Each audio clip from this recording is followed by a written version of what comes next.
Pemirsa, Bank Sumsel Bubble bersama dengan pemerintah Kota Palembang berkolaborasi menggelar Bazar Ramadan Dharma Wanita Persatuan di halaman kantor Sekretariat Daerah Kota Palembang. Dalam kegiatan tersebut, Bank Sumsel Bubble memberikan potongan harga Rp10.000 kepada pembeli yang berbelanja minimal Rp20.000.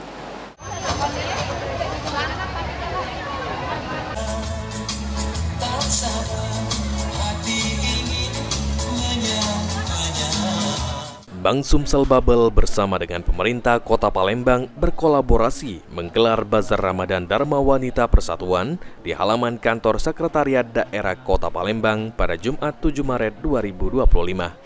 Wali Kota Palembang Ratu Dewa mengatakan jika ini merupakan tahun ketiga dilaksanakan Bazar Ramadan.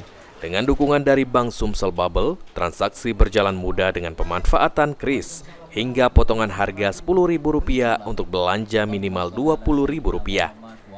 Dengan program yang digagas, Bank Sumsel Bubble juga memberikan edukasi kepada masyarakat untuk mulai memanfaatkan pembayaran non-tunai yang lebih aman.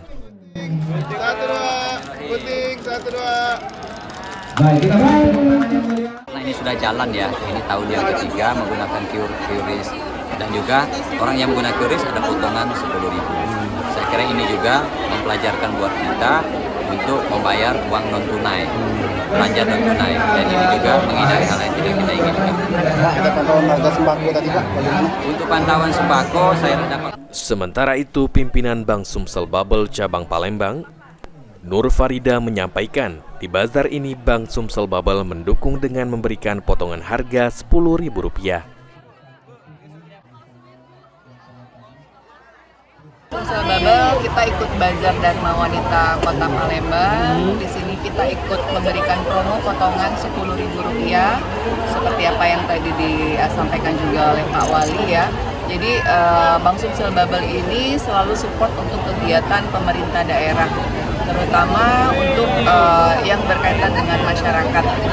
Yang pertama, satu, pengentasan kemiskinan kita juga support, terus untuk pengendalian inflasi di bulan Ramadan. Ditambahkan Nur Farida, Bank Sumsel Bubble sendiri terus mendukung berbagai program pemerintah seperti pengentasan kemiskinan hingga pengendalian inflasi selama Ramadan melalui program pasar murah di 18 kecamatan Kota Palembang. Sandi Pratama, PAL TV.